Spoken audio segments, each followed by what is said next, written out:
السلام علیکم۔ Story album میں خوش آمدید۔ میں نے جس گھرانے میں آنکھ کھولی اس کو ہمارے معاشرے میں ایک امیر طبقہ اور ماڈرن کلاس کہتے ہیں۔ میں نے ہمیشہ اپنے آگے پیچھے پیسوں کی فراوانی دیکھی، کسی دکھ یا غم کا تصور بھی نہ تھا۔ ہر طرف خوشیاں ہی خوشیاں تھی، ہر طرح کا عیش و آرام میری زندگی میں تھا۔ میں اپنی امی اور ابو کی اکلوتی اولاد تھی، اس لیے مجھ پر کسی قسم کی کوئی پابندی نہ تھی۔ میری ہر فرمائش منٹوں میں پوری کی جاتی، اس لیے میں خود کو اوروں سے الگ اور بہتر سمجھتی تھی۔ میرے دل میں کسی دوسرے کے لیے کوئی ہمدردی نہ تھی، میں ہر کسی کو اپنا ماتحت اور غلام سمجھتی تھی، اور اللہ نے مجھے حسن بھی بے پناہ دیا تھا جس کا مجھے بہت غرور تھا۔ کالج میں بھی میری انہی لڑکیوں سے دوستی تھی جو میری طرح امیر تھی، اور کالج میں صرف ٹائم پاس کرنے جاتی تھی، کیونکہ میرے لیے کالج پڑھنے کی نہیں بلکہ سیر و تفریح کی جگہ تھی، اور کالج کے سارے لڑکے میرے سٹیٹس کے دیوانے تھے۔ کالج کی لڑکیاں مجھے رشک بھری نگاہوں سے دیکھتی، میں کسی لڑکے کو تو کیا کسی لڑکی کو بھی عزت نہ دیتی۔ کالج کے سارے لڑکے میرے آگے پیچھے گھومتے اور مجھ سے بات کرنے کو ترستے، جبکہ میری نظر میں ان حقیر اور غریب لڑکوں کی کوئی ویلیو نہ تھی۔ پھر ایک دن ہمارے کالج میں ایک لڑکا آیا، وہ مجھے پہلی ہی نظر میں بہت پسند آیا۔ میرا خیال تھا وہ بھی میرے حسن کو دیکھ کر دنگ رہ جائے گا، لیکن ایسا کچھ بھی نہ ہوا۔ میں اس سے بات کرنے کے بہانے ڈھونڈتی، جبکہ وہ میری طرف دیکھتا بھی نہیں تھا۔ وہ میرے حسن سے بے نیاز اور اپنے آپ میں مگن رہتا تھا۔ مجھے اس کی عادت نے دیوانہ بنا دیا، اور اسے حاصل کرنا میری زندگی کا مقصد بن گیا۔ میں نے اس سے بات کرنے کی بہت کوشش کی، لیکن وہ میری بات کا جواب ہاں یا ہوں میں دیتا۔ میں نے اس کے بارے میں سب معلومات حاصل کی تو مجھے معلوم ہوا ایک غریب گھرانے سے تعلق رکھنے والا ہے، اور اس کا نام عامر ہے۔ اس کا باپ کسی چھوٹی سی کمپنی میں کلرک ہے۔ اس کی 2 چھوٹی بہنیں تھیں۔ کالج کے بعد شام کو بچوں کو ٹیوشن پڑھاتا ہے، اور آج کل پارٹ ٹائم نوکری کی تلاش میں ہے۔ میں نے اس کی اس کمزوری کا فائدہ اٹھاتے ہوئے اسے مالی طور پر فائدہ پہنچانے کا سوچا۔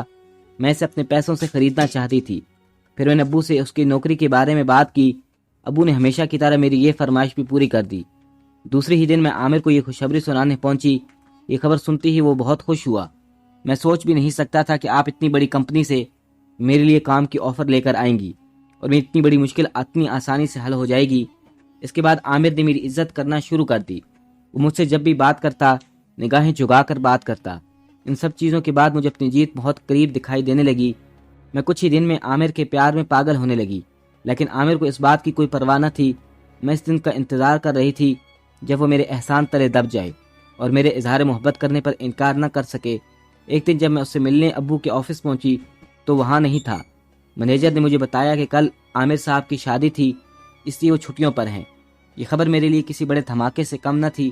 میں یہ سوچ بھی نہیں سکتی تھی کہ وہ میرے علاوہ کسی اور کا ہو جائے گا۔ یہ بات میرے دماغ سے نکل نہ سکی، اور میری حالت کسی دیوانے سے کم نہ تھی۔ عامر کو حاصل کرنا اب میرا جنون بن چکا تھا۔ میں کسی صورت اس کو کھونا نہیں چاہتی تھی۔ میں اس کی محبت میں اتنا آگے جا چکی تھی کہ پیچھے پلٹنا اب ناممکن تھا۔ میں اس کی بیوی سے مل کر یہ دیکھنا چاہتی تھی کیا مجھ سے زیادہ خوبصورت ہے۔ ایک دن بغیر بتائے میں عامر کے گھر چلی گئی۔ بہت پرانا گھر تھا، میرا تو دم گھٹ رہا تھا۔ عامر نے اپنی بیوی سے ملوایا۔ اس کا نام نادیہ تھا، اور وہ عامر کی چچا زاد کزن تھی۔ وہ بہت عام سی لڑکی تھی۔ میں نے اس میں ایسی کوئی خاص بات نہیں دیکھی کہ عامر جیسے خوبصورت انسان کی وہ بیوی کہلائے۔ عامر اور اس کی بیوی مجھ سے بہت محبت سے ملے۔ مجھے نادیہ سے مل کر بے انتہا نفرت سی ہونے لگی، اس لیے عامر کے لاکھ روکنے پر بھی بنا کچھ کھائے پیے ان کے گھر سے لوٹ آئی۔ سارے راستے عامر اور نادیہ کے بارے میں ہی سوچتی رہی۔ میں جتنا سوچتی اتنی ہی نفرت میرے دل میں پیدا ہونے لگی۔ اسی دوران اچانک میری نظر سڑک پر لگے ایک بورڈ پر پڑی جس پر لکھا تھا، آپ کے ہر مسئلے کا حل میرے پاس موجود ہے۔ میں نے گاڑی وہیں روک دی اور دروازے سے اندر داخل ہو گئی۔ اندر داخل ہوئی تو دیکھا کمرے کے کونے میں کالے کپڑوں میں ملبوس ایک عورت بیٹھی ہے جو شکل سے کافی ادھیڑ عمر لگ رہی تھی۔ اس کے گلے میں مختلف قسم کی رنگین مالا تھی۔ اس کے آگے پیچھے کافی لوگ جمع تھے۔ مجھے دیکھتے ہی اس عورت نے ہاتھ کے اشارے سے لوگوں کو جانے کا کہا۔ میں نے تفصیل سے اس عورت کو اپنے اور عامر کے بارے میں بتایا، اور نادیہ کے بارے میں بھی بتایا، اور یہ بھی کہا کہ میں عامر کو حاصل کرنے کے لیے کسی بھی حد تک جا سکتی ہوں۔ اس نے میری بات غور سے سنی اور دوسرے دن آنے کو کہا، اور مجھے یقین دلایا کہ بہت جلد عامر تمہارا ہوگا۔ مجھے اس عورت کی باتوں میں سچائی نظر آ رہی تھی۔ میں دوسرے دن کا وعدہ کر کے چلی آئی۔ پتہ نہیں کیوں مجھے اس عورت سے بات کر کے یقین ہو گیا کہ عامر اب میرا ہونے والا ہے۔ اس رات مجھے سکون سے نیند نہ آئی۔ دوسرے دن میں مقرر وقت پر اس عورت کے پاس پہنچ گئی۔ آج وہ کمرے میں اکیلی تھی۔ کچھ دیر آنکھیں بند کیے بیٹھی رہی، پھر مسکرا کر مجھ سے مخاطب ہوئی۔ اس نے مجھ سے عامر کی بیوی کی ایک تصویر اور ایک جوڑا شلوار قمیض لانے کو کہا اور بتایا یہ عمل کافی مشکل ہے، اگر تم یہ عمل کروانے پر راضی ہو جاؤ تو اگلے 6 ماہ بعد چاند کی 14ویں تاریخ کو 4 دن یہ عمل مسلسل کرنا ہوگا، اور عمل کے لیے شہر سے دور ایک ویران علاقے میں جانا ہوگا۔ اس عمل کو کرنے کی قیمت 1 لاکھ روپے ہوگی، لیکن اس عمل کے بعد عامر کی زندگی صرف تمہاری ہوگی۔ اگر تمہیں منظور ہو تو اگلی بار پیسے لیتے آنا۔ میرے لیے تو 1 لاکھ روپے کی کوئی اہمیت نہ تھی، لیکن فکر مجھے اس بات کی تھی 4 دن کے لیے اپنے ابو سے کیا کہوں گی، اور دوسرا مسئلہ میرے لیے عامر کی ایک تصویر اور نادیہ کی تصویر اور اس کا جوڑا تھا، جس کو حاصل کرنا میرے لیے بہت مشکل تھا۔ اس لیے اس وقت عورت کی بات سن کر خاموشی سے لوٹ آئی۔ میری سمجھ میں نہیں آ رہا تھا کہ مجھے کیا کرنا چاہیے، اس لیے میں عورت کے پاس دوبارہ نہیں گئی، لیکن عامر کو بھلانا میرے لیے ناممکن تھا۔ میری ہار کا سوچ کر اسے حاصل کرنے کی تمنا میرے اندر بڑھتی ہی جا رہی تھی۔ اس کی یاد مجھ سے چپک کر ہی رہ گئی۔ میں محسوس کر رہی تھی کہ وقت کے ساتھ ساتھ میری دیوانگی میں بھی اضافہ ہوتا جا رہا ہے۔ ہر وقت کو گزرنا ہوتا ہے، وہ گزرتا گیا۔ پھر 1 سال بعد ایک خبر نے میرے اندر تباہی مچا دی کہ نادیہ نے ایک بیٹی کو جنم دیا ہے۔ اب تو میں نادیہ کو عامر کی زندگی سے نکال دور پھینکنا چاہتی تھی۔ میں اس کی بیٹی کی پیدائش کی مبارکباد دینے کے بہانے ان کے گھر گئی اور ان سے شادی کی تصویریں دیکھنے کی فرمائش کی۔ عامر فوراً اپنی شادی کا البم نکال کر لے آیا۔ میں تصویریں دیکھتے ہوئے بڑی چالاکی سے ان کی ایک تصویر چھپا لی۔ میں نے عامر سے کہا کہ میں نادیہ کے لیے اپنے درزی سے ایک سوٹ سلوا کر دلانا چاہتی ہوں، جناب کے لیے اس کا ایک جوڑا دے دو۔ تو عامر نے منع کرتا رہا، پھر میرے اصرار پر ایک جوڑا دے دیا۔ ان چیزوں کو لے کر میں فوراً اس عامل عورت کے پاس پہنچی۔ وہ مجھے دیکھ کر سمجھ گئی کہ میں کس لیے آئی ہوں۔ مجھے دیکھ کر کہنے لگی، میں تو سمجھی تھی کہ تم نے اپنا ارادہ تبدیل کر دیا، کیونکہ اس بات کو گزرے ہوئے سال گزر چکا۔ تم نے اپنا ارادہ کرنے میں سال گزار دیا۔ میں نے عورت سے کہا، جتنا جلدی ہو سکے میرا یہ کام کر دو، میں نادیہ کو اور برداشت نہیں کر سکتی۔ میری بات سن کر اس نے اگلے دن صبح 8 بجے کا ٹائم دیا۔ وہ ساری رات میں نے کروٹیں لیتی ہوئی گزاری۔ دوسرے دن میں ابو سے دوست کی شادی میں شرکت کا بہانہ کر کے 4 دن کے لیے اس عورت کے پاس پہنچ گئی۔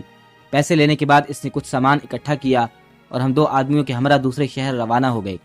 آبادی سے کافی دور سنسان علاقے میں عورت نے گاڑی رکنے کا اشارہ کیا۔ وہاں قریب ہی ایک جھونپڑی بنی ہوئی تھی۔ عورت نے پہلے اسی جھونپڑی میں سارا انتظام کر رکھا تھا۔ پھر وہ دونوں آدمی کہیں چلے گئے اور ہم دونوں جھونپڑی میں داخل ہو گئے۔ جھونپڑی میں پہلے سے ہی مختصر سا سامان موجود تھا، جیسے چادر، لالٹین وغیرہ۔ چیزوں کو دیکھ کر یہ اندازہ ہو رہا تھا جیسے یہاں کوئی رہتا ہو۔ رات 12 بجے کے قریب عورت نے آنکھیں بند کر کے کچھ پڑھنا شروع کر دیا۔ صبح 4 بجے تک پتہ نہیں کیا کیا پڑھتی رہی۔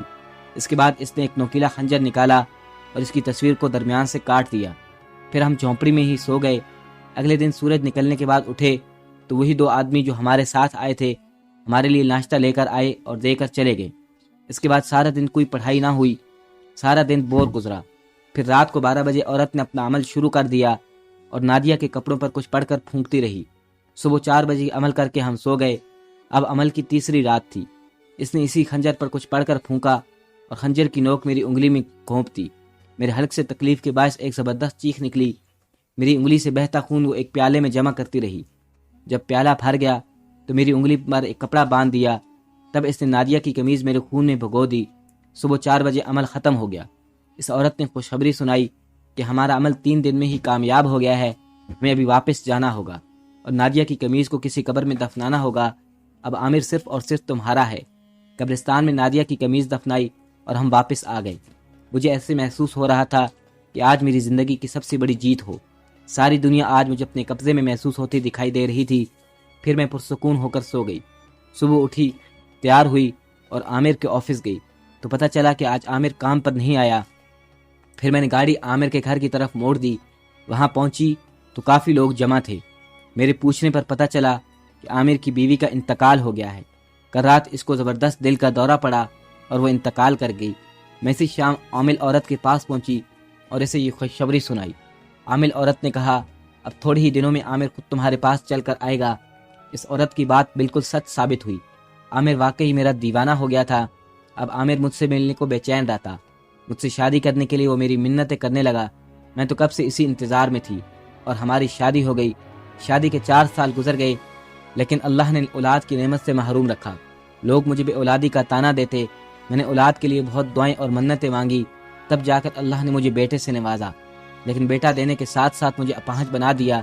بیٹی کی پیدائش کے بعد میرا پورا جسم نے کام کرنا چھوڑ دیا۔